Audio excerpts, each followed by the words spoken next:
Hello' guys, আকৌ এটা নতুন ভিডিঅ'লৈ আহিলোঁ। এয়া ৰাতিপুৱা কাম বনবিলাক কৰি আজৰি হৈ পটাপট মই ওচৰৰ বাইদেউ এজনীয়ে কাপোৰ এযোৰ চিলাবলৈ দিছিলে। এয়া মই মেখেলাখন চিলোৱা হৈ গ'ল, মই দেখুওৱা নহ'ল, ভিডিঅ' কৰাও নহ'ল।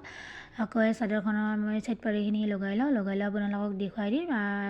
আজি 20 তাৰিখ আছিলে, যিহেতু মোদী ডাঙৰি আহিব, মই পটাপট চিলাই ল'লোঁ। এয়া পতি লগা হৈ গ'ল, ইমান ধুনীয়া লাগিছে। হাতে বোৱা জৰা হয়। আকৌ এয়া আহিলোঁ মোদী ডাঙৰীয়া দেৱক চাবৰ বাবে।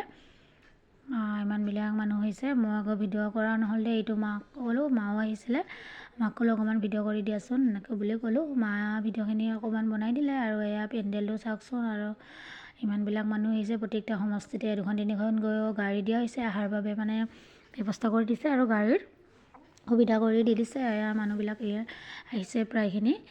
মোদী ডাঙৰীয়া দেৱ আহিব, আহি পেলাই উদ্বোধনী কৰিব। যিহেতুকে আমাৰ ওচৰলৈ যিহেতুকে মোদী ডাঙৰীয়া আহিছে, আমিনো কেলৈ নাহোঁ। আহিলোঁ আমি আকৌ। এয়া পেণ্ডেলটো দেখুৱালোঁ, আৰু চাইডে এয়া স্ক্ৰীণবিলাক দি দিছে, আৰু বহুত মানুহ আহিছে। আমাৰ ইয়াৰ পৰাই দেখিবলৈ বহুত অকণ দেখি স্ক্ৰীণত ধুনীয়াকৈ দেখা পায়। যিহেতুকে ইমানেই আছিলে ভিডিঅ', মই ভিডিঅ'টো দিব পৰা হোৱা নাছিলে, আজি দি ল'বা।